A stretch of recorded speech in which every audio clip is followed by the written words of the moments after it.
Sub tuum presidium confugimus, Sancta Dei Genitrix, nostras deprecationes ne vestigias in necessitatius.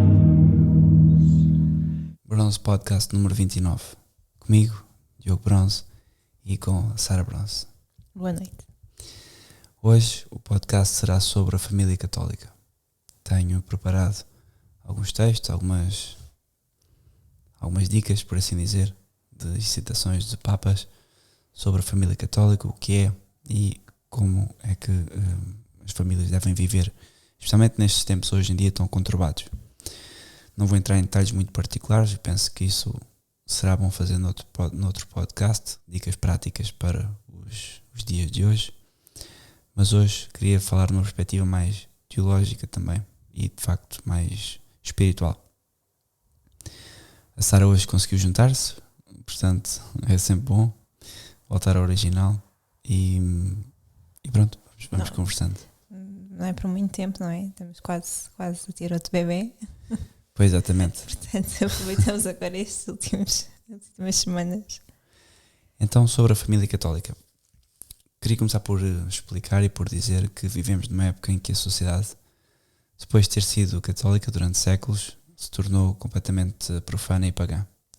Portanto, parece que a cristandade, depois de ter sido, a cidade de Deus, essa sociedade, a cidade do amor de Deus, ao ponto de estar a si própria, se tornou a cidade de Caim, isto é, a cidade do amor próprio, ao ponto de também desprezar Deus.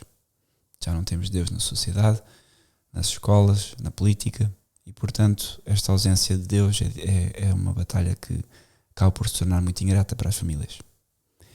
E nesta batalha que o inferno está a travar contra o cristianismo, fica claro que o povo já perdeu o reto caminho. Se alguma coisa resta, são algumas famílias católicas, embora sendo apenas um resquício daquilo que eram. E é muito triste, à medida que as colunas da casa tremem, as paredes racham, ou seja, à medida que a família cai, a sociedade cai também. E portanto, onde estão as famílias e onde então, quero dizer, conseguirão estas famílias obter a firmeza necessária para uma batalha nos dias práticos de hoje? Da Igreja Católica, obviamente, é aqui que podemos obter essa firmeza, especialmente através, e isto poderá ser estranho para quem ouve, do sacerdócio católico. Tal como é o papel do Papa confirmar o cristianismo, também é a vez dos bispos confirmarem o povo das paróquias e as famílias, e neste caso é o dever do padre de confirmar as almas. Deste modo, a Igreja, sempre através do sacerdócio, dota a família com as 4 virtudes de que ela própria goza. A verdadeira família é una, santa, católica e apostólica. E aqui vou mencionar estes pontos um por um, explicando como é que a família pode beber desta unidade da Igreja, desta santidade, catolicidade e apostolicidade. Se queres acrescentar alguma coisa, vai estando à vontade. Sim, estava aqui a questionar-me que falaste da ausência de Deus em todas as... em todo lado, não é? Atualmente em todo lado vê-se que parece que as pessoas já não têm Deus na sua vida. Portanto, a minha pergunta é, se antigamente, já há muitos anos atrás, certamente também houve uma altura em que as sociedades não tinham Deus, não é? Até vir Jesus. Claro. E como é que será que viviam as pessoas? Quer dizer, como é que ultrapassaram isto? Só mesmo vindo Jesus à Terra e... Bom, são coisas diferentes, porque antigamente, não havendo Jesus, as pessoas viviam como sabiam. Não é? Não há cristianismo, as famílias não eram tão estruturadas como o passaram a ser depois do cristianismo ser uma realidade. Nós vemos isso simplesmente pelo facto que o cristianismo ajudou a civilização ocidental, por assim dizer, a civilização cristã, a desenvolver-se e a crescer e a evoluir de uma maneira que outra mais nenhuma o fez. Nunca tinha acontecido, não é? Exatamente. E portanto, aquilo que as famílias faziam era, viviam como sempre viveram, as famílias pagãs, nas suas religiões pagãs, no seu ateísmo e pronto. O cristianismo de facto mudou isto. O casamento e cristão e católico, o sacramento é diferente dos outros. Também a exigência moral dos esposos católicos é diferente das outras, como podemos ver hoje em dia também. E, portanto, Portanto, isso são coisas de realidades diferentes. Pois, porque ele veio esclarecer, não é? Portanto, e veio clarificar. E agora chegámos ao pico do cristianismo e agora parece que estamos a descer cada vez mais a pico, a pico, a pico. Sim, já estamos a descer há alguns anos. Eu julgo que desde o iluminismo, que é claro que o cristianismo tem perdido o seu espaço na sociedade. Primeiro nas questões políticas, depois nas questões morais e agora nas questões mesmo de base, mesmo da liberdade de podermos rezar e ter o nosso culto. Então nunca houve uma altura portanto, na sociedade em que tínhamos vivido estes tempos assim, não? Depois de Os Cristo. católicos, sim, num tempo romano, certamente. Ok. Na época romana e depois um pouco por todo o mundo. Os católicos sempre foram perseguidos e talvez possamos dizer isso aqui em Portugal.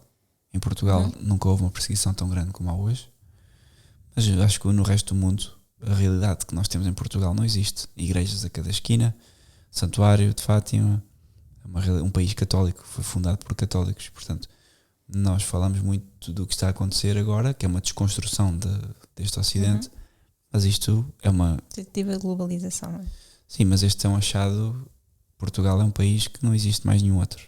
Existe a França, que é parecido, Espanha também, Itália, mas Portugal teve a graça de ser fundado por católicos e de ser consagrada a Nossa Senhora desde sempre e ter Nossa Senhora como rainha do país, portanto... Pois é isso, eu acho que Nossa Senhora protege-nos muito. Muito. Certamente. Então o primeiro ponto que eu queria mencionar é a questão da unidade. A unidade da Igreja tem o seu fundamento na unidade da fé, que é sustentada pelo exercício do infalível magistério da Igreja. E, portanto, não é difícil ver o quanto a unidade da família é confirmada pela sua pertença à Igreja. O correto para o homem é ser racional, e por isso o bem humano, por excelência, é a verdade. O homem deve governar a sua conduta por uma certa sabedoria, que também o faz conhecer os fins últimos para os quais vive e lhe permite discernir o que é certo e o que é errado. E a Igreja comunica esta sabedoria ao pai e à mãe de família de uma forma muito sublime, segura e pedagógica, como nenhum filósofo jamais o fez. O pai e a mãe da família resolvem então todas as questões mais fundamentais que podem e vão influenciar a direção da vida religiosa, moral, social da sociedade. Assim a família, à luz desta sabedoria cristã, tem uma unidade notável. E aqui podemos perceber a importância de ter um pai e uma mãe católicos a educar a futura geração. Sim. Presentes, não é? Exatamente, presentes. Eu vou mencionar isso mais tarde. Aliás, é o Papa Pio XII que menciona isso. A questão da presença dos pais. Sim. Então, a iluminação da família católica não é apenas do exterior, não podemos dizer que vem apenas de fora, tal como o sacramento da ordem sagrada estabelece a sociedade eclesiástica. Neste caso também o sacramento do matrimónio estabelece a sociedade doméstica e, portanto, é muito importante esta questão da igreja doméstica.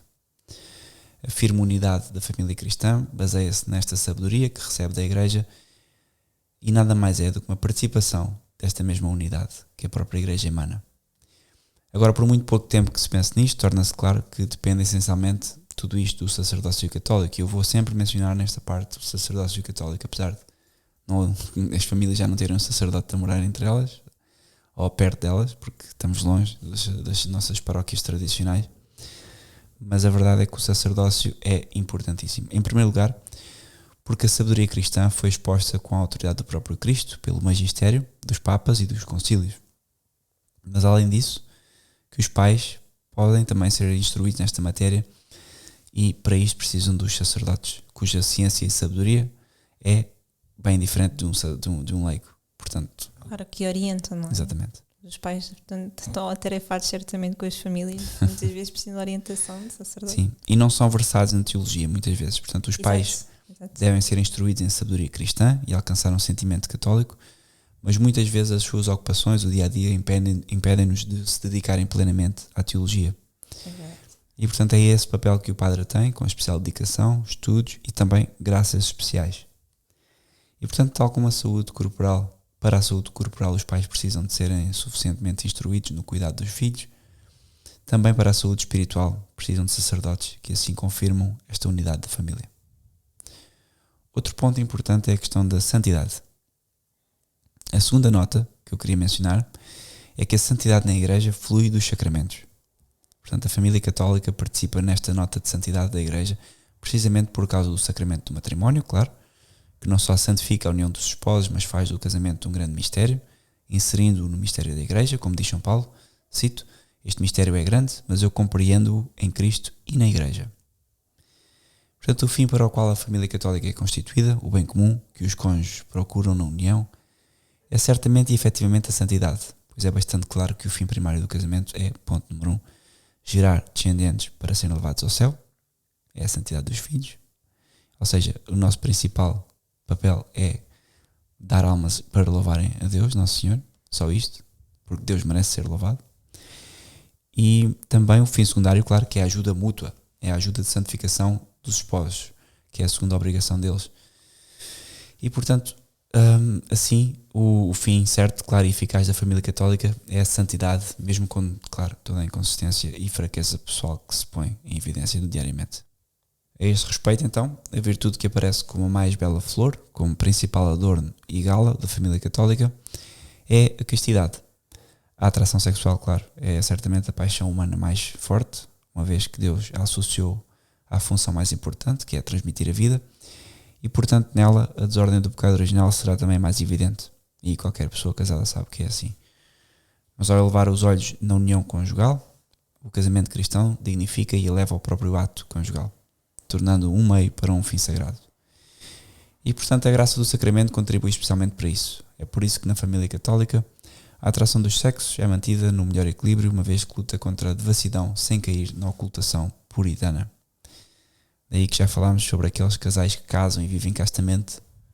Acaba por ser uma questão de, bom, será que é porque estão a evitar o primeiro fim, que é a edificação da prole? Sim, nós discutimos isso assim de uma forma muito rápida com um conhecido nosso e de facto ficou no ar. Eu não cheguei a porque há o caso de pessoas que foram canonizadas e que viviam assim. Que eram casadas e viveram castas. Sim, portanto são formas diferentes. Eu percebo Nossa Senhora e Nossa Senhora... Não é a Nossa Senhora, só foram outros santos. Mas pronto, vamos adiante. Não, eu estou a dizer é que podemos tentar ver como Nossa Senhora, como é óbvio, mas Nossa Senhora assim não tem o pecado original. É isso que sim, quer dizer. é incomparável. Não é incomparável, portanto, agora santos, uns não sei como é que fariam, mas pronto. Certamente se foram canonizados, certamente levavam uma vida santa, independentemente disso. Certo. E aqui a questão pode ser então se o padre tem alguma coisa a fazer aqui, nesta questão.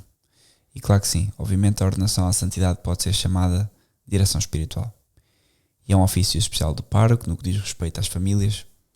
Normalmente o pároco tem a direção espiritual geral das famílias através dos sermões e os pais têm a direção espiritual particular. Certamente também os pais cristãos devem preocupar-se com a direção espiritual dos filhos, algo que muitas vezes é descurado, mas que faz parte da educação. E portanto seria desejável neste caso que o marido tivesse uma formação espiritual maior do que a esposa e pudesse ajudá-la na santificação. Embora muitas vezes aconteça ao contrário, o que geralmente é feito pelas mulheres. Somente hoje em dia que temos uma igreja praticamente feminizada, especialmente no Novos Ordo, não tanto na tradição, só mais as mulheres, as senhoras, as velhotas que vão à igreja e os maridos não vão. Sim, as senhoras do antigamente, portanto. Sim, mais no Novos Ordo, acho que a realidade tradicional não é bem assim, é ao contrário, vê-se mais homens por acaso do que mulheres. Sim, para cá. Portanto, ainda assim, na medida em que uma alma é elevada por Deus a uma maior santidade, nessa mesma medida precisa de uma direção espiritual mais elevada, que só um padre pode dar. Portanto, os esposos não esqueçam isto, procurem direção espiritual, os dois em separado, obviamente. E o outro ponto, a outra nota que eu queria mencionar é a questão da catolicidade da Igreja. Católico significa universal e, portanto, a Igreja fez aquilo que a ONU quer fazer agora e que a nova ordem mundial quer fazer, que é ter a maravilhosa capacidade de integrar na unidade familiar pessoas de todas as nações e em todas as nações e de todas as condições sociais. E a Igreja faz isso há 2000 anos. A família cristã participa nesta realidade. Podemos dizer, por exemplo, que a família cristã integra-se nesta realidade católica universal.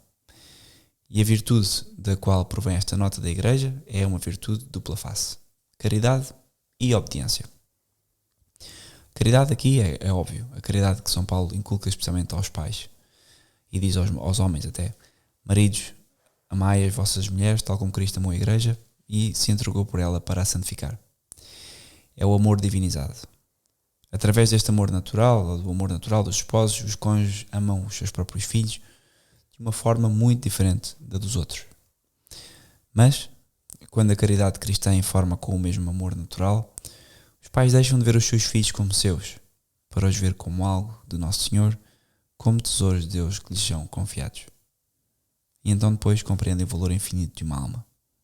E o significado, claro, de perceber o sacrifício que é necessário para ter filhos, e então já começam a perceber que depois de sacrificarem com um filho, 2 filhos, 3 filhos, por mais difícil que seja, começa-se a perceber que estamos perante algo que nos transcende como pessoas. Custa, é difícil, mas acho que ninguém se arrepende de o fazer. Bom, também não há muita volta a dar, não é? Eu acho que não.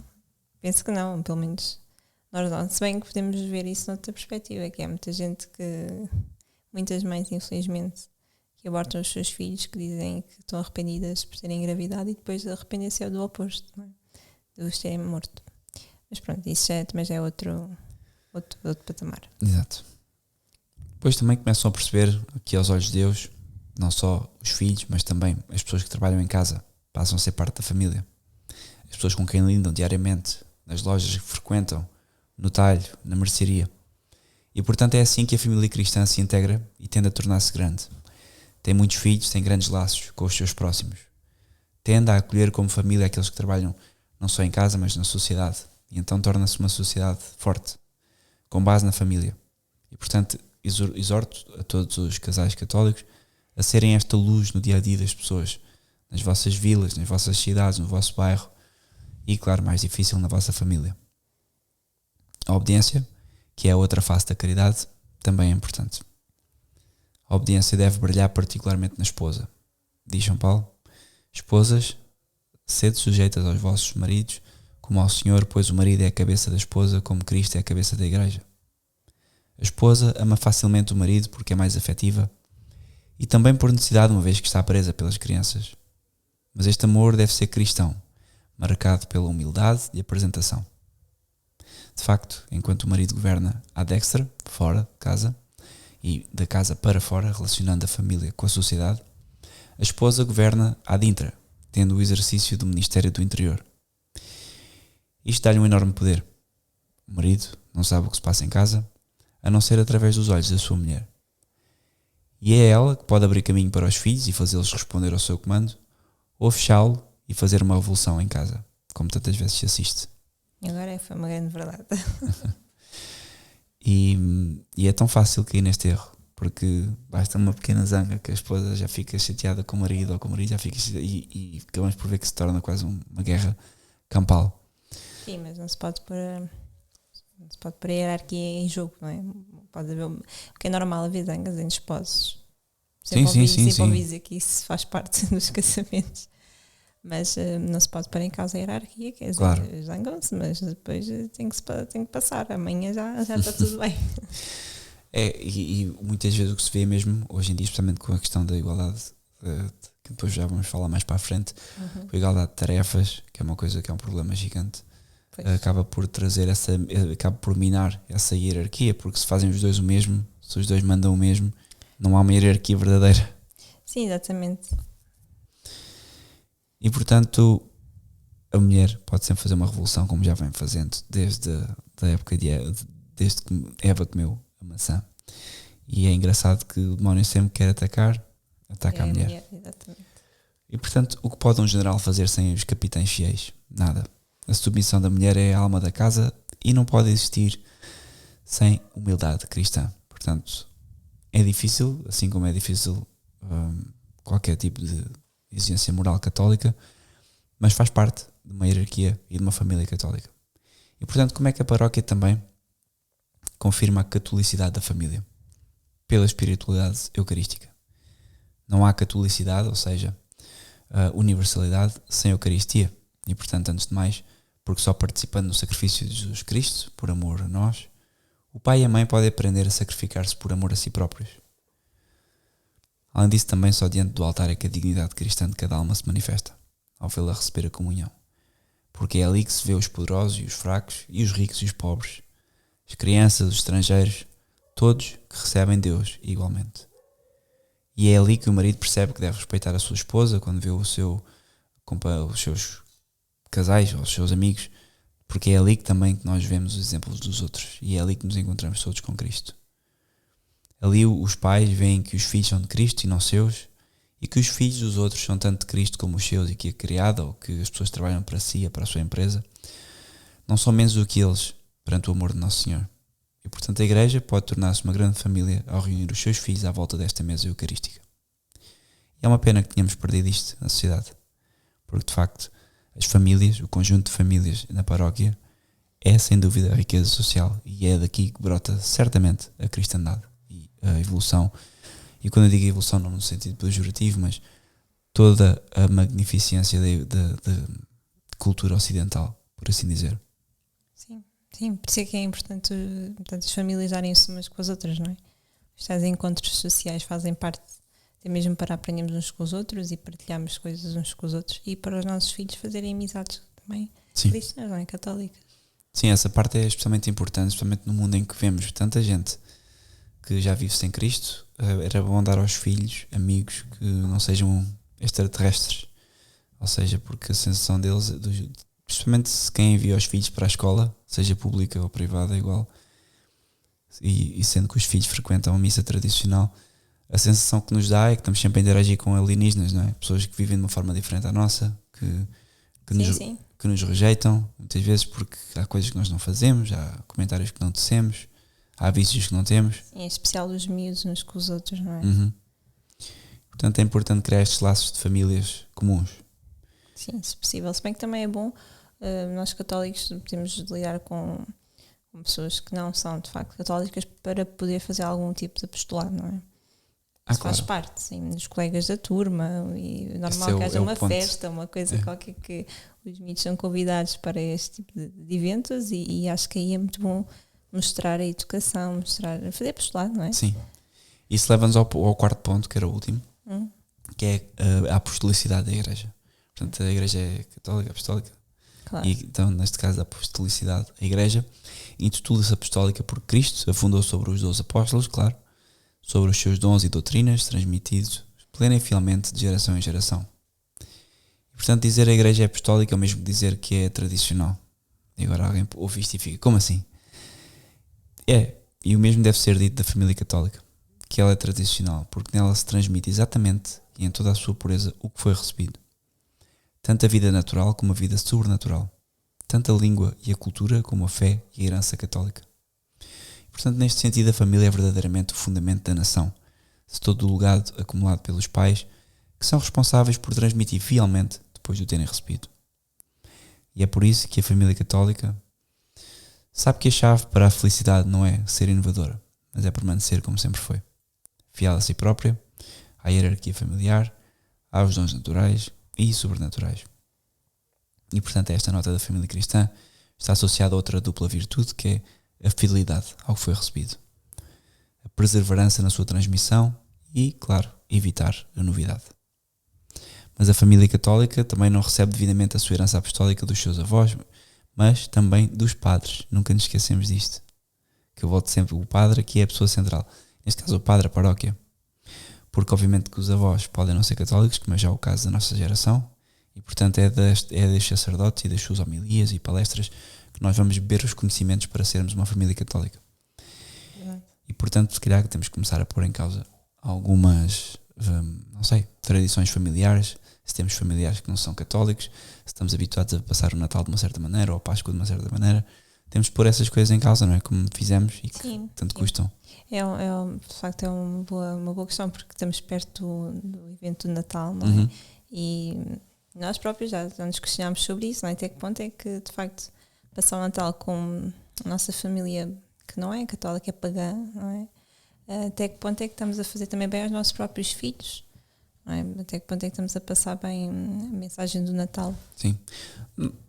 A minha análise é que não se pode passar aqueles momentos fulcrais, nomeadamente a questão da noite de Natal, 24 para 25, a missa, jejum, não é? O jejum, exatamente, que é um dia de jejum, dia 24, sim. dia de abstinência, eles têm que perceber porque é que as pessoas, eles, como é óbvio, os nossos sonhos ainda são pequenos, mas as crianças já com 7, 8 anos, 10 anos têm que perceber porque é que não se come até à noite, porque é que as pessoas esperam.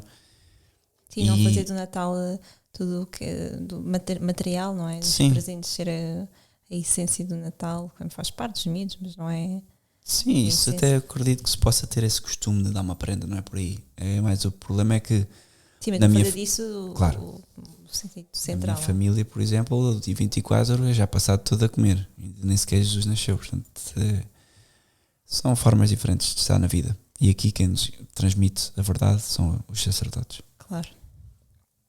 E portanto, pronto, depois dos sacerdotes, quem passa a herança aos filhos são os pais. E quem quer ser tradicionalista sem padres tem a ilusão de que a fidelidade infalível da Igreja ao transmitir o depósito da fé está associada ao sacerdócio através de Jesus Cristo. Isto é um aviso para aquelas pessoas que julgam que podem ser tradicionalistas sem um sacerdote ou sem frequentar uma paróquia. Que hoje em dia com a internet, com tudo, parece que é muito fácil ter acesso às coisas, mas não é bem assim. Nada como o contacto físico, o contacto permanente com os sacerdotes de uma paróquia tradicional. Isto leva-nos ao segundo ponto, ao capítulo deste podcast, que é a autoridade da família. Portanto, já explicámos aqui o que é que compõe a família. E agora passamos à parte da autoridade. Para falar sobre isto, vou tirar alguns certos de um discurso do Papa Pio XII aos recém-casados, 10 de setembro de 1941. E portanto o Papa diz: quando há alguns dias, queridos recém-casados, sob o olhar de Deus, na presença do sacerdote, sentiram no casamento, sentiram que esse ato sagrado estava a agir em condições de perfeita igualdade, de modo que o contrato do casamento foi celebrado, neste precisamente fundaram uma família. E agora cada família é uma sociedade de vida, e cada sociedade familiar, neste caso, bem ordenada, requer uma cabeça. Cada poder de uma cabeça vem de Deus. E portanto aqui o Papa estabelece uma hierarquia. A família tem que ter uma cabeça e o poder dessa cabeça vem de Deus. Portanto, o primeiro ponto que eu saliento é a autoridade do chefe da família.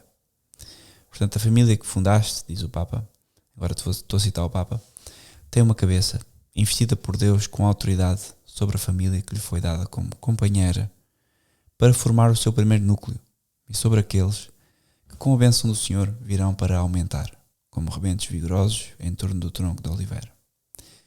Sim, a autoridade da cabeça de uma família vem de Deus, como a dignidade e a autoridade da primeira cabeça da raça humana veio de Deus para Adão. Foi por isso que Adão foi formado primeiro e Eva mais tarde. E também, como diz São Paulo, Adão não foi enganado, mas foi a mulher que se deixou seduzir e trair. 1 Timóteos 2.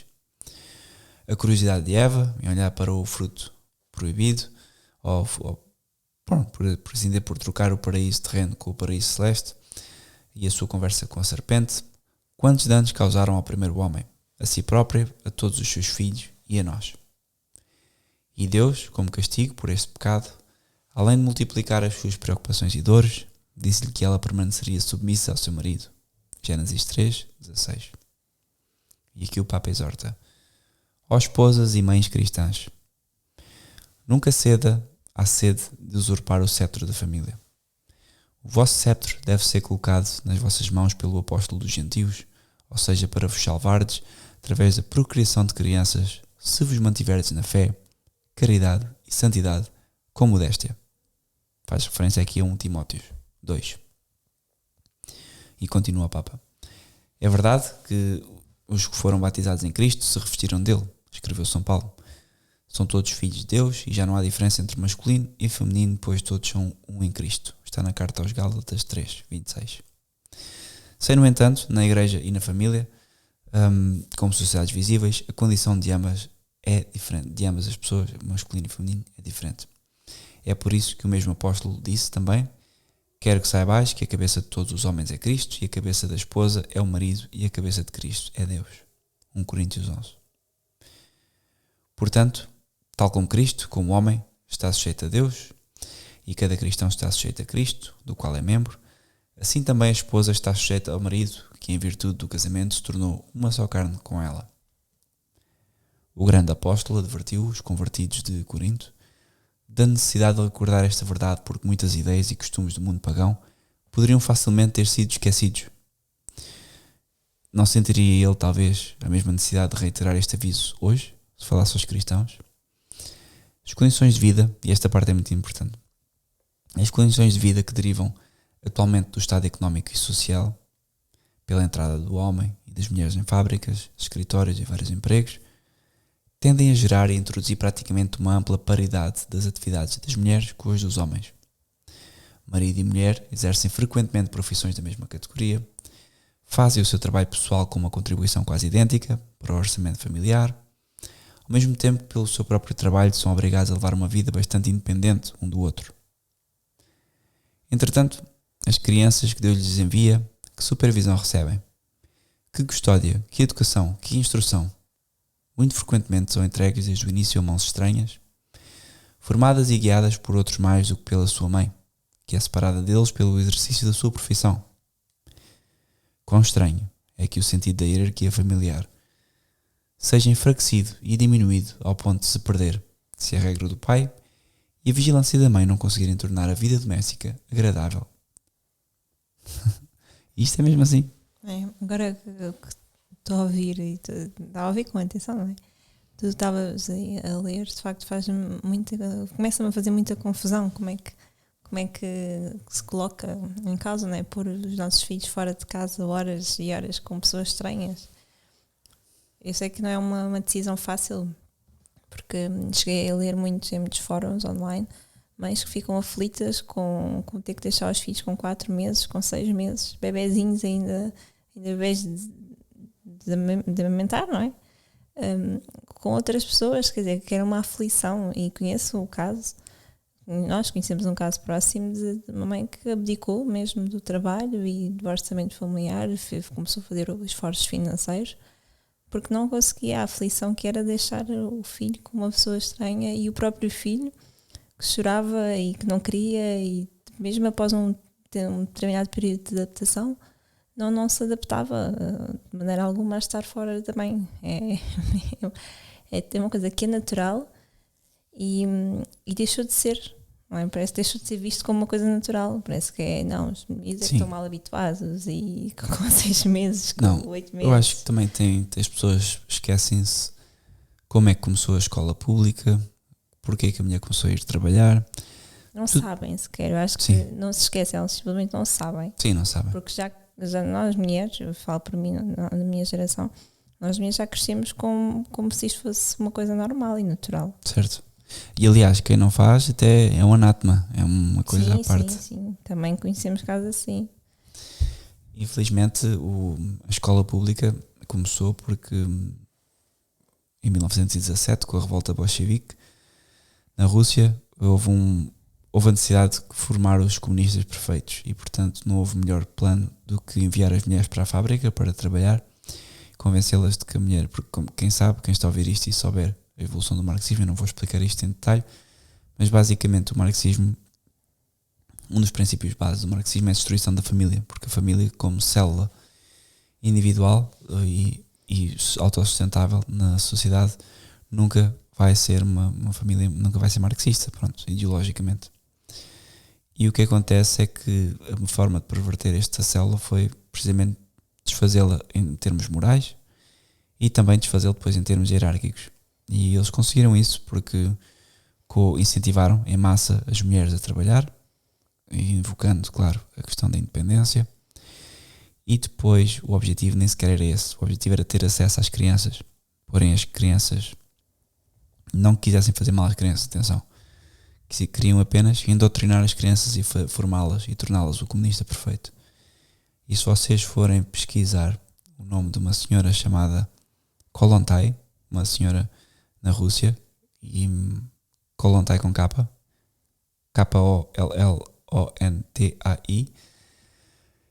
vão perceber, ela foi ministra da família ou ministra da educação, foi uma coisa assim, precisamente depois da revolta bolchevique. A primeira coisa que fez foi aprovar o divórcio, claro, e depois do divórcio foi começar a investir milhões na altura em dissolver as famílias.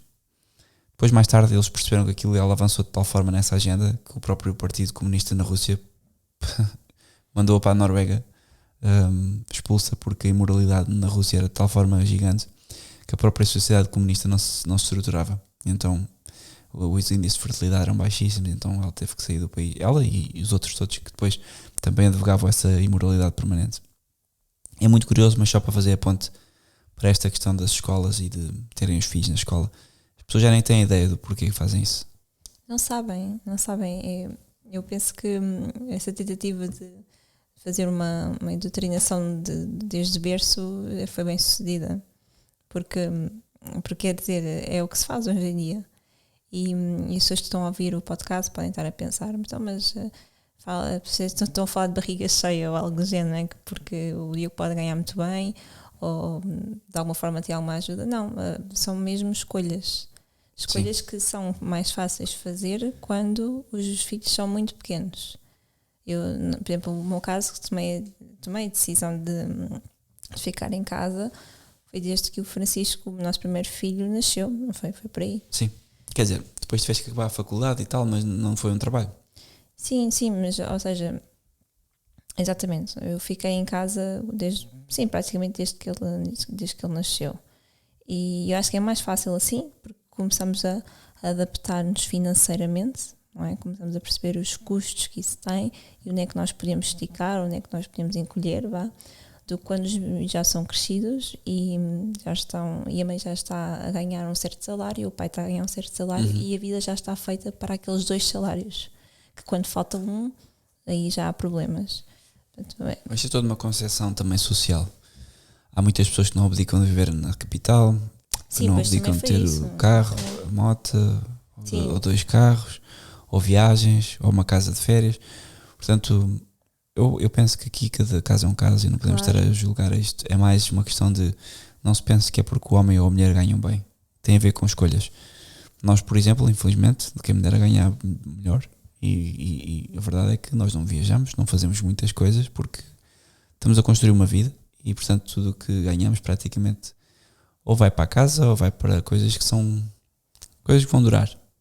Esperemos que vão durar agora com esta nova ordem mundial, se calhar não vai durar nada.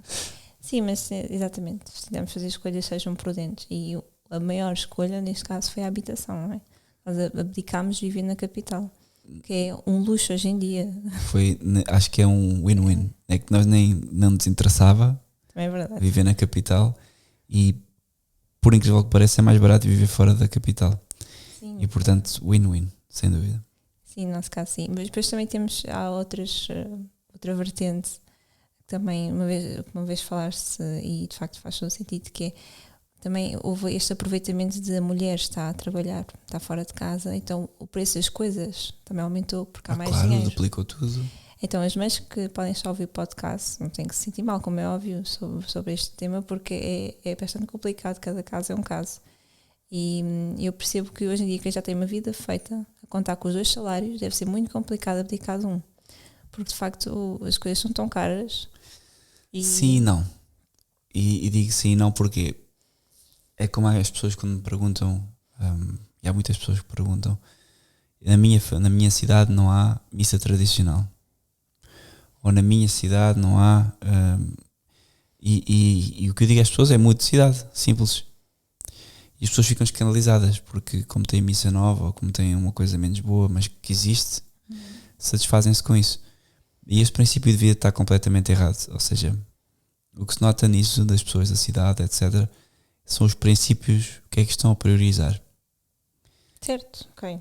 Um católico, na minha ideia, cada vez menos pode priorizar a vida na cidade, porque as cidades são imorais, sujas, não têm espaço, uma criança não conhece o meio ambiente. Não são familiares muitas vezes. Não são antagónicas a uma vida cristã. As familiares são as zonas mais caras e impossíveis de pagar para uma família simples. É sim, exatamente. Uma zona familiar em Lisboa, com menos de 4.000 euros no ordenado líquidos, não dá.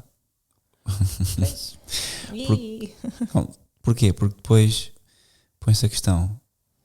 A pessoa pode ter uma casa ótima, uma zona familiar em Lisboa, mas depois põe-se a questão da imoralidade. As pessoas continuam a andar na rua. Eu não quero o meu filho sujeito ao tipo de normalidades que se vê hoje em dia numa cidade. É simples. Claro, se possível, obviamente. E a questão é, se fosse ao contrário, se sair da cidade fosse um luxo, não é? É uma questão de comodidade muitas vezes intelectual e mental. Porque, por exemplo, quando eu digo às pessoas que demoram 40 minutos a chegar de Benavente ao Saldanha, de transportes públicos, as pessoas ficam, não pode ser isso, é o que eu demoro a chegar a Oeiras aqui ao mesmo sítio. Pois, Sim, e mesmo que fosse uma hora, quer dizer, é uma coisa que tu não te importas de sacrificar, não é? sim, mas o que eu diferente. queria deixar patente aqui é, não pode haver relativismo, como se, pronto, ele está bem no campo e eu estou bem na cidade. Há uma coisa que é objetiva, que é a cidade é imoral, a cidade não tem o meio ambiente que educa uma criança a perceber o que é uma vaca, uma galinha, vaca. o que é uma coisa que eu sempre mencionei, a questão da noite. As pessoas na cidade não veem noite, veem escuro e veem sempre luz por cima. Não sabem o que é ter medo de ir à rua. Eu em Benavente, quando miúdo, diziam, olha, faz aqui 100 metros. 100 metros, de noite é 100 metros às escuras, não há luz, não há nada. Vais no meio do nada, do campo. Estas noções de E que foram retiradas às crianças. luz, frio, calor, frio, luz, negro, calor, frio. Sim, sim. Isto não existe na cidade e, portanto, enfim, estamos a demorar muito tempo deste ponto. Sim, é verdade. Mas sim, isso eu só queria mesmo abordar a questão de que quando a mulher começou a ir trabalhar também o preço das coisas aumentou certamente, começou a perceber-se que há mais dinheiro nos agregados familiares e houve um aproveitamento que mesmo agora muitas pessoas até gostavam de conseguir sair e descalçar essa bota e muitas vezes há famílias e há realidades que não dá. Saiam, Não é? é simples, é fazer. Era pior se fosse uma coisa do estilo comprar um Lamborghini. Aí era preciso ser a pessoa endividar-se ou ter um trabalho brilhante. Sim. Aqui é viver de forma mais simples. E as pessoas, quando olham para o presépio e olham para Nosso Senhor, que viveu de forma oculta, submissa à sua mãe 30 anos, ainda assim estão à espera de, mesmo católicos, pessoas católicas, de brilhar com os seus carros e com as suas vidas na cidade e com coisas estranhas que para um católico, claramente isso não é uma vida católica. Portanto, não estamos a vida católica procura a simplicidade. Claro que a pessoa pode ter os seus gostos, os seus luxos, mas isso, se for vivido com simplicidade, pode ser vivido de uma forma muito acessível. Sim, e depois tendo as prioridades no sítio certo, não é? Segundo ponto que eu queria aqui falar sobre a questão da ordem em casa é que que há uma hierarquia necessária no casamento. E, portanto, restaurar na família a hierarquia, indispensável à unidade e felicidade, e ao mesmo tempo restaurar o amor conjugal à sua primitiva e verdadeira grandeza, foi uma das maiores obras do cristianismo, desde o dia em que Cristo afirmou ao rosto dos fariseus e do mundo: o que Deus uniu, ninguém separa. E isto não existe em mais religião nenhuma. Indissolubilidade do matrimónio. Acabou. O que Deus uniu, ninguém separa. Isto é uma coisa que, inclusive, hoje a Igreja Modernista dissolveu, praticamente. E estar a tentar passar por cima de Deus, não é? Sim, eles não dissolveram porque eles vão sempre dizer não, é indissolúvel. Mas depois vão dizer que não, nunca existiu. Claro que existiu. A pessoa casou, foi consumada, há filhos. Não, mas ele tinha um corte de cabelo que eu não sabia. Pronto, ok, está no lado. Matrimónio. Sim, não pode ser bem assim. Portanto, esta hierarquia então é essencial e está inscrita na unidade do matrimónio e, portanto, não há nada a fazer. Aqui quem manda é Deus. Deus deu ao homem a primazia da unidade, a força do corpo, os dons necessários para o trabalho, com que ele deve prover e assegurar o sustento da família, e foi dito ao homem: no suor do teu rosto ganharás o teu pão. Portanto, esta história também de hoje em dia, há certos homens modernos que não querem suar nem trabalhar e querem mesmo assim ganhar o seu pão. É tão falta de masculinidade como é falta de feminilidade, a mulher não querer ser submissa. O homem tem que trabalhar, seja um trabalho de secretária ou seja um trabalho com uma enxada, tem que levantar de manhã e ir trabalhar. Acabou. Não há cá viver de subsídios, ou viver disto, ou viver daquilo, viver de rendimentos, Isso não é católico. O homem tem que trabalhar, tem que ter um ofício, tem que se levantar cedo e fazer alguma coisa da sua vida. Não tem que sustentar a família. Sim, mas mesmo o sustentar a família, se for um sustento da família em que a pessoa não trabalha, também não é saudável. Sim, não é saudável. Sim. Porque há muitas pessoas que simplesmente, olha, vamos imaginar, herdei 1 milhão, vou pôr a render numa compra de 2, 3 casas, 5 casas, ponho a render, estou a receber rendas e estou a dormir todos os dias até ao meio-dia. Isso não é um homem católico.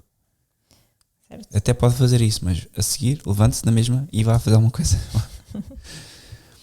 Portanto, o Senhor reservou, neste caso, às mulheres as dores de parto, o trabalho da enfermagem e da primeira educação das crianças, para os quais Os melhores cuidados estranhos nunca serão tão bons como os pedidos afetuosos do amor materno. E portanto aqui as mulheres dão 15-0 aos homens. Até os homens podiam se queixar, mas eu também quero. Não, esquece, a mulher aqui bate o homem. E embora mantendo a firme dependência da mulher do seu marido, sancionada nas primeiras páginas do Apocalipse, Gênesis 3:16, desculpem, o apóstolo dos gentios lembra-nos que Cristo adoçou aquele pouco de amargura que ainda estava no fundo da antiga lei, mostrando a sua união divina com a Igreja como a autoridade da cabeça e a sujeição da esposa pode, sem ser diminuída de alguma forma, ser transfigurada pela força do amor, de um amor que imita aquilo com que ele se une à Igreja. Ele, Nosso Senhor. E portanto, na prática, o que é que isto faz? É a prática do comando. Ao homem é exigido que saiba comandar, à mulher é exigido que saiba obedecer. E isto não é assim tão fácil. Porque pois não. para o homem é muito fácil mandar mal. E eu, como marido, posso dizer que é muito fácil. Assim como acho que qualquer esposa pode. Não sei se pode dizer que obedecer também é fácil. Também desobedecer também é fácil. Exato. Sim. E portanto, que as ordens e que as regras e que o comando em casa sejam um comando brando, tal como a Igreja é, sem exaltações.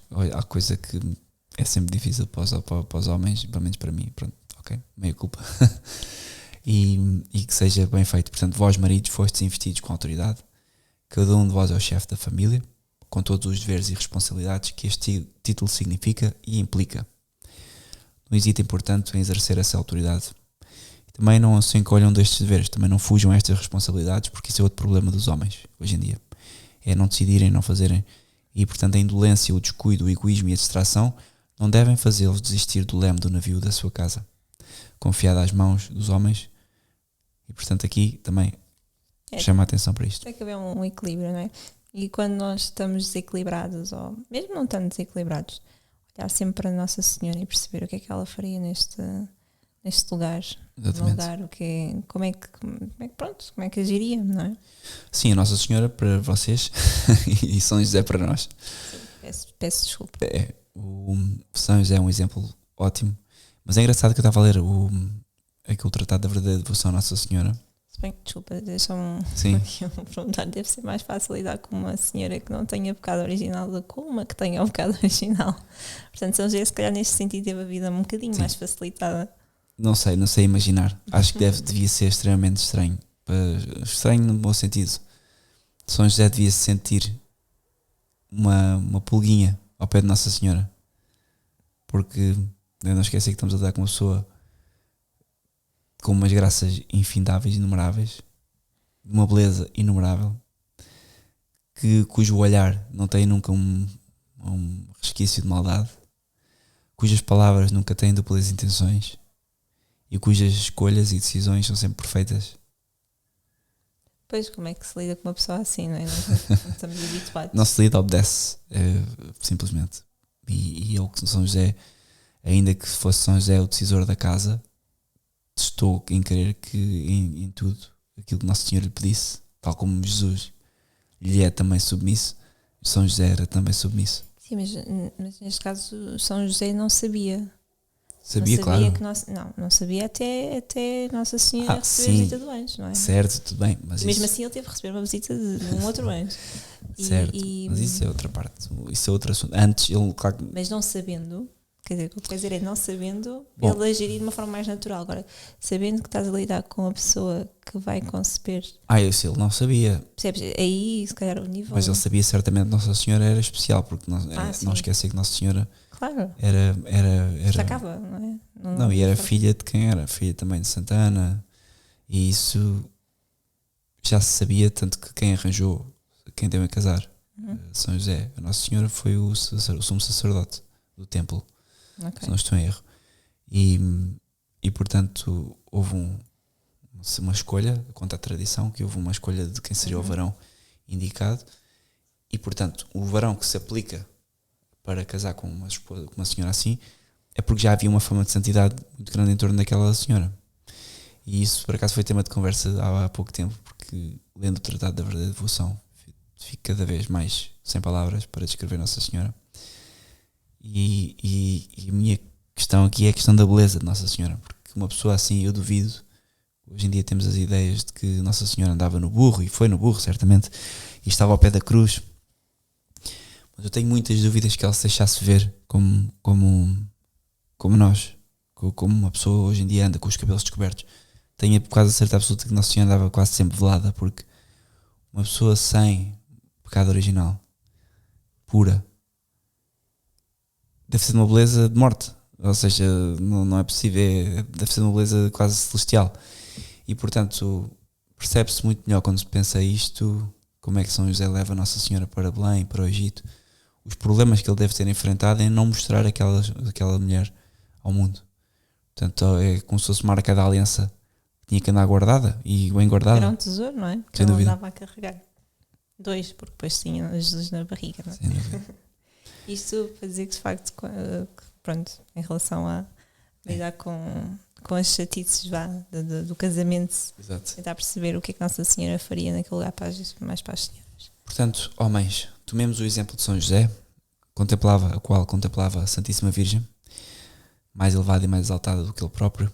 Um respeito soberano fazia-o venerar nela a Rainha dos Anjos e dos Homens, a Mãe de Deus. No entanto, permaneceu na sua posição de chefe da Sagrada Família sem falhar em nenhuma das elevadas obrigações impostas por tal título. E vós, esposas, levantai os vossos espíritos. Não se contentem em sentar e quase ostentar esta autoridade do marido, à qual Deus o submeteu na ordem da natureza e da graça. Deveis amá-lo na sua sincera submissão, com o mesmo amor respeituoso que paga a mesma autoridade de Nosso Senhor, na qual provém toda a autoridade de liderança. À vossa volta, muitas vozes representarão a sujeição caserna. Isto é importante. À vossa volta, senhoras, muitas vozes representarão a sujeição caseira como algo injusto. Sugerirão um domínio mais altivo de vós próprios. Repetirão que sois iguais em tudo aos vossos maridos, mesmo superiores a eles em muitos aspectos. Diante dessas vozes serpentinas e tentadoras, não sejam como tantas outras Evas que se deixaram desviar do único caminho que vos pode conduzir, mesmo aqui embaixo, à verdadeira felicidade. A maior independência à qual tem direito sagrado é a independência de uma alma fortemente cristã face às imposições do mal. Onde quer que haja uma obrigação, quando se é confrontado com qualquer comando que vá contra os preceitos invioláveis da lei divina, contra os deveres imprescritíveis dos cristãos, das esposas e das mães, aí deve perseverar defendendo com respeito, calma e afetuosamente, mas com firmeza, toda a alienável e sagrada independência da sua consciência. Significa isto que as mulheres nunca devem aceitar uma ordem injusta do seu marido, como é óbvio. É aquilo que a Igreja faz em tudo. Injusta ou Certo, mas o que é que se considera injusto? que viola os mandamentos de Deus ou a ordem natural. Isso aí é claro, não é... Quando a mãe diz não se vai dar Benron, Não, filho. não, isso o homem, acho que o homem E o homem tem diz, que ser não, mas por tem que dentro. se dar Benron. E a mulher, não se vai dar Benron, como é que... Aí eu penso que o homem, na maior parte das vezes, deve deixar a mãe escolher, porque as mulheres sabem mais disto. Então, há bocado estavas a dizer que Sim. a maternidade, portanto, está ligada à enfermagem, não é? Estavas a dizer. Sim, por Cuidados, imagem das crianças, sem dúvida, exatamente. sabem melhor do que um homem. Por isso é que eu estou a dizer. Às vezes, a não ser que o homem tenha certeza absoluta que seja necessário um Benron. Ora bem, e Isto é uma portanto, piada, isto é uma piada privada. É. E portanto, como na família, como em qualquer associação de duas ou mais pessoas com um objetivo, é indispensável que exista uma autoridade que as guie, que as oriente para um objetivo comum, salvaguardando efetivamente a união. E portanto, tem que se amar esse vínculo. Ambos têm que amar esse vínculo. E onde um vai à frente, o outro siga. E portanto, estes devem amar-se com todo o amor que têm pela sua casa doméstica, sabendo sempre que estão a construir algo que não é visível, não é deste mundo, que são as almas que crescem para o céu, incluindo a dos próprios esposos. É preciso não se esquecerem disto, que temos que ser um auxílio mútuo na santidade. E daí, quando o homem ou quando a mulher vê que um ou outro não está a rezar, deve de apontar: meu caro, minha cara, não está a rezar, o que é que se passa? Até porque ajuda muito depois também na santidade dos filhos, não é? É. Os pais que não tentem minimamente ser santos, a probabilidade também dos filhos quererem ser santos é mais baixa, não é? Portanto, Sim. é uma regra básica.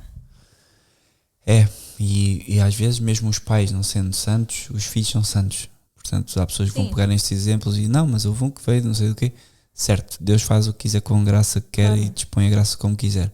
Mas ajudará certamente, não é? Sim, ajudar, nem que seja a alma dos próprios pais a ir para o céu. É só isto.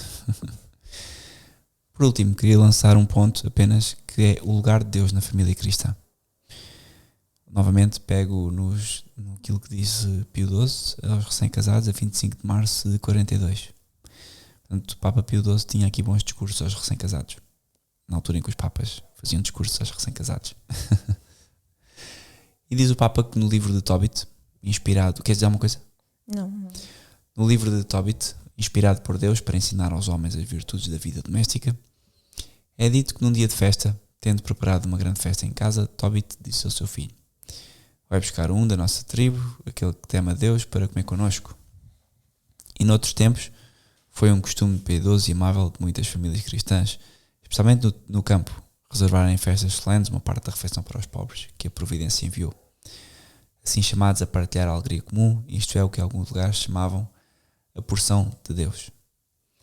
E, portanto, este ponto é a porção de Deus para as famílias.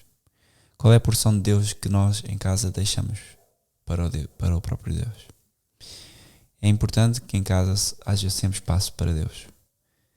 Não só nas imagens, que é preciso ter em casa para repousar a vista, não só nos tempos de oração, mas também na maneira e no trato, na cultura, na leitura e no silêncio que se pode observar. Eu duvido sempre de casas onde há imenso barulho, onde há imensas coisas a acontecer. Se há muita coisa a acontecer, dificilmente há espaço para estar com Deus. É verdade, às vezes até mesmo numa casa silenciosa e com boas imagens, às vezes já temos sempre uma desculpa de que agora não dá, agora isto, agora Tal e qual. E imagino, de facto, uma casa que está constantemente atarefada com coisas do mundo, não é? E pronto. Então o que diz o Papa é: amados recém-casados, tal porção de Deus poderá um dia vir à vossa casa, quanto a sua mesa se alegrará com as joias florescentes dos seus filhos ou filhas, animados por pensamentos e afetos secretos. Jesus, que abençoa a vossa união e que fará crescer os rebentos alegres e as vossas esperanças aos pés da vossa oliveira, talvez passe naquela hora que só Ele sabe, para bater à porta de uma das vossas casas, como um dia às margens do lago de Tiberíades bateu aos 2 filhos de Zebedeu. E portanto, aqui também o que disse aos apóstolos, diz o Papa: a colheita é abundante, mas os trabalhadores são poucos. Rezai ao Senhor da colheita para enviar operários para a sua colheita. Ele, o Redentor, cujo olhar contempla o imenso campo das almas redimidas pelo seu sangue, não cessa de passar pelo mundo, diante das portas, das cabanas, das cidades, e volta-se para aqueles que escolheu, repetindo-lhes com as inspirações secretas da sua graça: o vem e segue-me. Chamando-os por vezes a cultivar e a trabalhar terras ainda não ocupadas, e outras vezes a colher o grão que já está amarelo. Portanto, amados filhos e filhas, continua o Papa, sabeis que o campo de Cristo, que é a sua vinha, esta Igreja Universal no tempo e no espaço, que desde o justo Abel até ao último escolhido no fim do mundo, produz tantos ramos como muitos santos. Como diz São Gregório Magno, é também o campo da nossa solicitude como vigário de Cristo. E, portanto, o objeto do nosso amor, da nossa tristeza, do nosso selo e da nossa oração. E, portanto, sentimos o impulso da caridade de Cristo que nos impele. E então, o que o Papa quer dizer com isto é que demos espaço e porção para Deus. Não só nas questões vocacionais, porque, obviamente, temos filhos e, como pais que criam os seus filhos, queremos que eles sejam católicos, sejam em vocações sacerdotais, religiosas ou matrimoniais. E também a questão da generosidade que é preciso dar à Igreja. Diz o Papa: pensai, meus caros, filhos e filhas, que da família fundada segundo Deus pela sublime união do homem e da mulher, Cristo e a Igreja Universal atraem os seus mestres e os apóstolos do Evangelho, os sacerdotes e os arautos que alimentam o povo cristão. O que fareis se o Divino Mestre vier pedir-vos a porção de Deus, ou seja, um dos vossos filhos ou filhas, para que seja religioso ou religiosa? Que responderiam vocês quando, recebendo das suas confidências filiais e santas aspirações, despertais na sua alma pela voz daqueles que lhes murmura amorosamente? E, portanto, em nome de Deus, pede o Papa, não fechem uma alma a vontade de querer ser santa e de querer ser consagrada a Deus. Estava aqui a pensar de como o nosso papel de mãe, muitas vezes nesse sentido de sermos tentadas para o mundo é bem mais fácil do que, por exemplo, um pai, pelo menos parece-me, posso estar errada, que tem que sair de casa e encarar com a realidade lá fora. Portanto, nós estamos muito mais protegidas das tentações do mundo do que se calhar os homens que têm que sair, têm que trabalhar, têm que encarar com determinadas realidades que muitas vezes não são propriamente as melhores para nos santificarmos. Ou estou enganada? Acho que aí, quer dizer, os dois são Depende do maus. ofício Isto é como também. estar a dizer que o ser leigo e estar no mundo está a mais tentações do que no convento e no mosteiro. E não é verdade. As tentações são tentações precisamente porque os nossos vícios e nossa inclinação para o pecado original não têm a ver com espaço nem com lugar. Claro que há lugares e circunstâncias que propiciam ao pecado, mas eu espero que um católico evite essas circunstâncias e esses lugares. Mas o trabalho não é uma dessas circunstâncias nem lugares. Não, mas muitas vezes há trabalhos, por exemplo, no caso tens que lidar com, agora não, graças a Deus, mas tens que lidar com colegas de trabalho, com conversas de trabalho, muitas vezes que custam de facto a um católico ter que se desviar a vista ou tapar os ouvidos. Sim, já percebi. Ok. Percebes o que quer dizer? Eu acho que se gera. Tanto que nós mães não estamos, as mães neste caso que estão a cuidar dos filhos, não estão sujeitas a isso. Tem outras tentações, sem dúvida alguma. Em especial, eu falo por mim a paciência, mas penso que em relação às coisas do mundo não estão ligadas, não é? Sim. Isso. Mais fácil. Mas a mulher desligar. penso que tem tentações interiores. É muito fácil para a mulher que está em casa não rezar. É muito mais fácil para a mulher que está em casa perder ritmo porque é ela que gera a sua rotina. Sim, sim. Portanto, aí essas são as tentações da mulher, são interiores, muito mais interiores, e por isso é pior. Mais facilmente eu acho que uma mulher que está em casa é tentada a parar com a sua vida espiritual do que um homem que tem que sair e que cumpre as suas orações em casa ou no caminho para o trabalho e faz o que tem a fazer, mas que não está tanto tempo a meditar sobre si próprio porque está afora. Uhum. No entanto, o homem, essa questão de lidar com colegas de trabalho, etc, etc, eu penso que gera um fosso tão grande entre os católicos e o mundo atual que é muito difícil que isso aconteça. Um católico que tenha uma vida espiritual e que perceba as questões da modéstia, que perceba as questões da vocação ao sacerdócio, ao matrimónio, dificilmente se interessará por uma mulher do mundo que se vista como um homem, que pense com as ideologias de não querer ser mãe, de querer trabalhar, de querer ter uma grande carreira. E portanto, ainda que, como é óbvio, qualquer homem vai na rua, e eu penso que isto é um mal geral dos homens que estão férteis o ano inteiro, é que passa uma pessoa, a tentação do homem é olhar, e por mais esforço que faça com a vista, há ali um combate interior. Claro. Em especial nas cidades, não é? A verdade é que isso acontece biologicamente, mas depois emocionalmente zero ligação com a pessoa e zero interesse em prosseguir alguma coisa. Já a mulher é diferente porque está em casa e a casa puxa mais facilmente ao ócio, e o ócio é a pior coisa que existe para o pecado. Depende de quantos filhos é que se tem, ok? E da proximidade dos filhos. Sim, é verdade, é verdade. Eu sei que não há ócio. Sim, mas depende do ofício, depende de cada casa, mas cada caso é o caso. Vem-me esse pensamento de facto agora, e essa ideia das tentações do mundo que são cada vez maiores. E especial também, e não só, e também agora pensando um bocadinho melhor, as mães que estão em casa, por exemplo, têm redes sociais. Também é uma grande tentação, não é? Deixarmos-nos levar pelas coisas do mundo no digital. Uhum. Hoje em dia, cada vez mais. As compras online, é verdade. As redes sociais e depois determinadas as coisas. notícias. As notícias que muitas vezes são coisas que acrescentam zero à nossa santidade e que tiram tempo e que muitas vezes deixam frustradas porque não temos nem tempo depois para os nossos filhos, nem tempo para o nosso trabalho diário. E eu falo por mim, que acabei com isso tudo. E que foi um descanso. É, o católico vai percebendo que está escravo de certas coisas à medida que avança. É um género de escravatura que nós achamos que não. E nós achamos que não é. Sim, achamos que não. E depois quando estamos a tirar pensamos, mas aqui é um género de dependência, não Sim. é? Mas é como ao pecado, que o padre Carlos Mestre falou sobre isso uma vez numa homilia, em que ele explicava que não interessa tanto que a pessoa venha confessar-se com o número dos pecados, que é importante, claro, mas número dos pecados e tudo bem descrito o que é que fez, ou seja, milimetricamente fiz isto, fiz aquilo, que é importante, claro, mas pode não haver um arrependimento profundo. E nestas questões de destrinçar aquilo que nós somos, que devemos abandonar ou não, nota-se a mesma coisa. Nós às vezes sabemos que há coisas que devemos abandonar e que até abandonamos, mas abandonamos a coisa, não abandonamos a causa que nos leva a... Substituímos por outra coisa. Exatamente. E portanto, de que é que adianta substituir uma rede social se eu depois vou para o WhatsApp? Ou de que é que adianta eu substituir o WhatsApp se eu depois vou para uma coisa qualquer que me vai fazer perder o mesmo tempo e estar com o mesmo tipo de problema, que é um abuso e um excesso de informação. É verdade.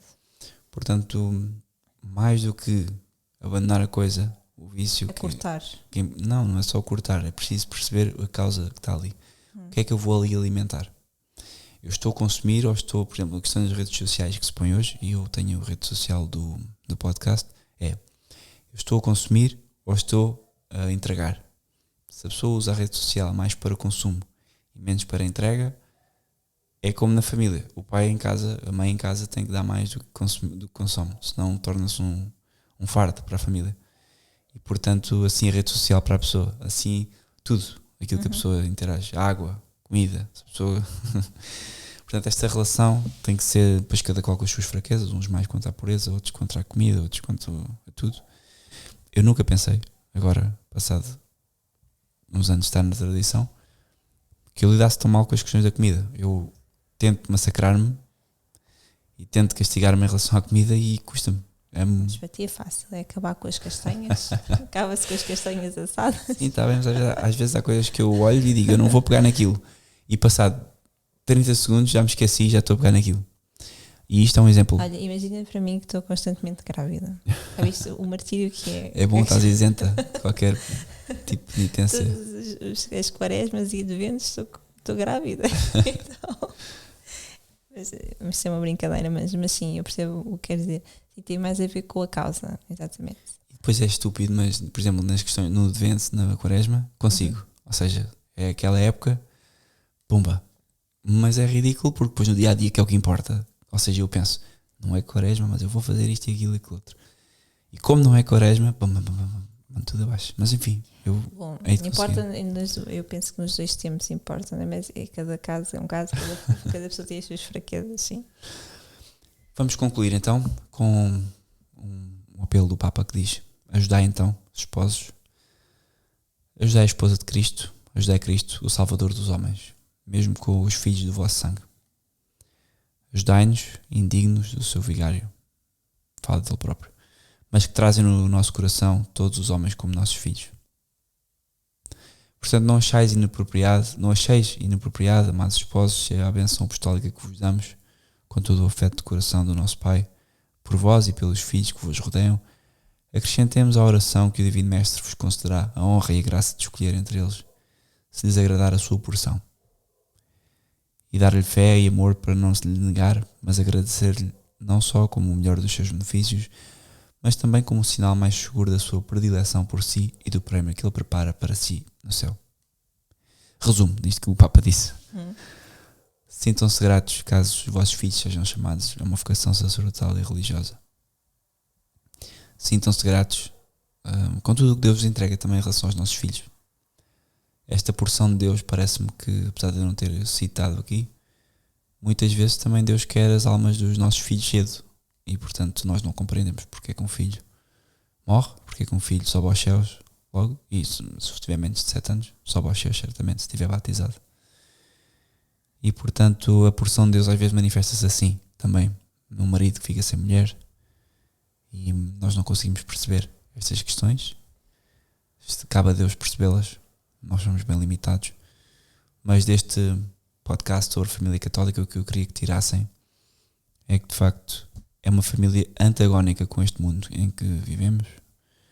Não é uma mera família católica, como uma mera família como dos placares, como se vê os placares da Benetton e do continente, onde estamos todos felizes com os nossos filhos à volta de uma PlayStation a ver um filme. à volta com 2 filhos no máximo. Sim, 2 filhos no máximo. Pode ser mais, menino e menina. A nossa família é uma família de sacrifício, uma família que constrói a igreja, mantém a igreja, a tradição católica. E com todos os sacrifícios que isso acarreta, e eu estou aqui a falar disto, vocês agora, espetacular. Isto custa muito no dia a dia. Acordar Parece que nós temos 500 filhos, não é? 6 da manhã. Não, mas custa com 500. Deus dá as graças, nós com um custava. E nós estávamos com medo do segundo. E depois com o segundo nós percebemos isto já dá. Agora vem o terceiro, estamos ok. Vai Agora assim. que está tudo assim mais alinhado, vai voltar a descambar. É assim. Sim, mas é assim, Deus dá as graças e há pessoas com 10, 12 filhos e estão ótimos. E é muito bonito. Porque Deus certamente nos dá estes filhos como degraus para subirmos ao céu. E como dificuldades para subirmos ao céu. Não ao contrário. Portanto, não utilizemos estes degraus para nos afundarmos e tropeçarmos. Façamos o nosso melhor. Nós, os homens, amemos as nossas esposas e saibamos comandar a casa. E as esposas que saibam obedecer aos seus esposos e comandar a casa de uma forma que os homens são incapazes. Com ternura, com amor, com bondade e com a administração geral. Porque a verdade é que as mulheres também, que se ficam em casa, também são muito responsáveis pela administração geral da casa. E, portanto, sem dúvida, caberá ao homem as decisões finais, mas é à mulher que cabe, sem dúvida, sentir a alma da casa e conduzi-la. E, portanto, espero que este podcast tenha sido útil. Queres acrescentar mais alguma coisa? Queria, estavas a dizer que era para nós nos sentirmos gratos, o Papa Pio XII, e para nós nos sentirmos gratos quando os nossos filhos são chamados à vocação de sacerdote ou religioso. E esse ponto é curioso porque quando os nossos filhos querem, falo para nós, não é? Querem ou falam de ser sacerdotes ou nós próprios dizer, ele pode vir a ser sacerdote ou não, ele é que um dia vai saber. E as pessoas começam logo a dizer, mas padre, o nosso coitado, credo. Ter também, tirar esses pensamentos também de volta dos nossos filhos, porque isso pode ser na altura um travão, para que eles não sigam de facto a vocação que devem seguir, não é? Desde a mais tenra idade. Portanto, tirar esses pensamentos se possível, porque isto geralmente acontece na família, não é? Como tu sabes. Uhum. Tirar esses pensamentos de volta dos nossos filhos o mais breve possível, para que eles tenham liberdade de facto de perceber com Deus qual é a sua vocação. Pois, isso é cortar logo. Se há pessoas assim na família a dizer isso, descaradamente é acabar com isso. Porque pode parecer ai que exagero, não é exagero, porque essas pequenas frases. Não é exagero, às vezes é um ai, coitado, quer dizer. Não, isso coitado pode prejudicar uma vocação. Exatamente, e então se sabemos que há pessoas assim na nossa família, tentar conversar com elas, ter a caridade, como é óbvio, e não quero esses comentários ao pé dos nossos filhos, se possível, não é? E pronto, era isso que queria acrescentar. E dizer que muitas vezes quando nós estamos a fazer uma coisa que todo o mundo, toda a gente abomina ou manda vir ou que não gosta, muitas vezes é porque estamos no caminho certo, não é? Sim, pode ser um raciocínio perigoso também, porque às vezes estamos Sim. a fazer coisas más e as pessoas estão a dizer não faças isso, e nós, se as pessoas estão a dizer para não fazer é porque tudo. Não, E já vi pessoas a pensar falar assim. catolicamente. Sim, sem dúvida. Se for em relação ao mundo, as questões santas, as questões católicas. há uma coisa muito fácil, é aplicar uma matriz. O catolicismo é muito simples, tem os 10 mandamentos e depois tem os mandamentos, os ensinamentos de Cristo e da tradição da igreja. Em tudo aquilo que fazemos, aplicamos esta matriz assim. Se tiver certo, aquilo que nós estamos a fazer, se estiver enquadrado com as leis de Deus, com as leis da igreja, então estamos bem. E não importa se está uma pessoa a vir contra nós, ou 1000, ou 20, ou nem que seja o Papa. Se há qualquer coisa que não se acerta, como por exemplo, a questão do céu de vacantismo, por exemplo, é uma coisa que me lembro agora, e percebemos que há outras formas de ver o assunto, então talvez devemos ponderar se estamos bem ou não. Mas aqui nas questões familiares, sem dúvida privar os nossos filhos de contacto com pessoas que podem identificar não só a sua santidade, mas a sua vocação no futuro. Sim, até mesmo a questão da modéstia, não é? Nós muitas vezes lutamos contra isso, mesmo tendo os nossos filhos pequeninos e até para nós mesmos, os tais comentários de que não se pode tirar a roupa. Porque é que não se pode tirar a roupa a uma criança pequena para ir tomar um banho numa banheira, numa piscina? porque é que não se vai à praia às X horas ou se evita o máximo possível. Quer dizer, tentar explicar também aos nossos familiares, tentar fazer algum apostolado com a nossa família em relação a isso. Aqueles que querem perceber, não é? Porque, como já disse o nosso senhor padre, a partir da terceira vez, tentativa de caridade é para cortar. Sim, isso é bíblico. Pronto, exatamente. Não é hipótese. A pessoa avisa uma, duas, à terceira não ouvem Deus.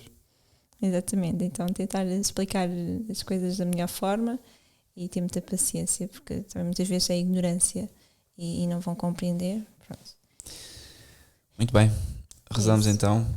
Continuamos a rezar pela igreja, antes de mais, pela santidade e conversão do Santo Padre, pela fraternidade de São Pio X e também pela nossa família, para que sejamos uma família santa e os nossos filhos possam ser sacerdotes e religiosos.